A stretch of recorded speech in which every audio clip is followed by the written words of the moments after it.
Anak, kain mo, bibi. Egg. Egg. Oh, galing. Ang sarap naman ng egg. Kain mo. Nagutom ka sa school? Ano ginawa mo sa school? Natakbo. Saka, pa ka sa school? Oo. Ay, yan. Ano pa? Kain na. Sarap yung itlog. Delicious yung itlog. Merienda ni Talia. Galing sa school. Ang itlog. Siya ang nagbalat niyan. Very good. Sarap naman ang itlog ni Ining. Kaya naman mabilog. Pag nakain ng itlog, ay nabilog. Tandahan. Puno na ang bibig, oh. Dandahan. Ay, makapuno.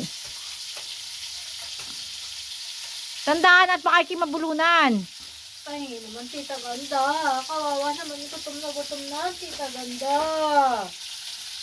Wala na. Hanga. Dandahan, maya-maya mo kainin yan.